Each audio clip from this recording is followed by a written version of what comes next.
Well, here is one of our miracle fruit plants. This one is known as a big leaf miracle fruit. The leaves are bigger than the other one, and the growth habit is different too. This one grows more like what I think of as a small tree. It's got a very upright habit and definitely a bigger plant.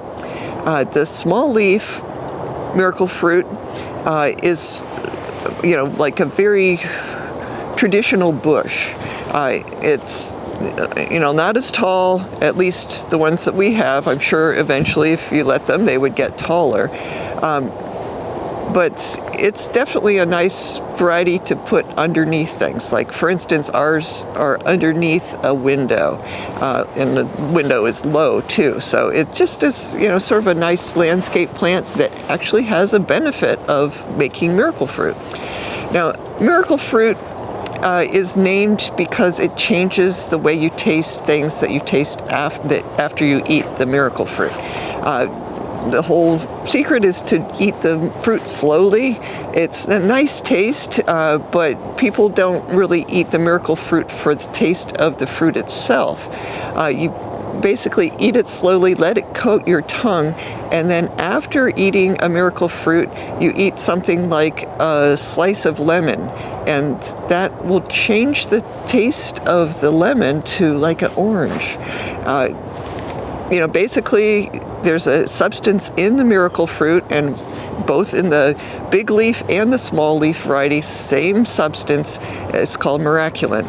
That will block the sour and bitter receptors in your tongue and accentuate the sweet. So, it's just amazing. You can, of course, eat the lemon and have it taste like an orange. Some people will eat miracle fruit before they drink their morning coffee, and that takes the bitterness of the coffee away. So, a very interesting fruit. We made a video about that, so if you want to learn more, just check out the video. So besides the growth habit of each variety, and of course the size of the leaves, the fruit are also different. They taste the same, they have the same effect, but they have different characteristics. The big leaf fruit are plumper, about the same length, but plumper, and the small leaf fruit are actually skinnier, and the skin is shinier than, this is rather dull.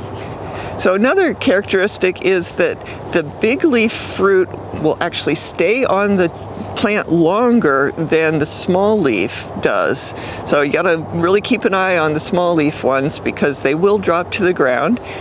But also, once the fruit are off of the plant, they will last longer than the small leaf fruit will.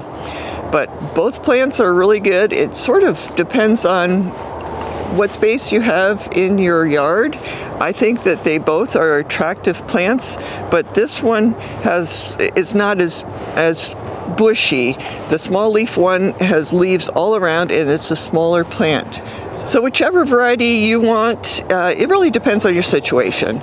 If you have a lot of space, you might want the tall, big leaf one. It gets bigger, and the small leaf one stays more compact. It's definitely easy to have a small plant that is very productive. But if you want to grow miracle fruit in a container, good for you, because it is a great plant to grow in a container.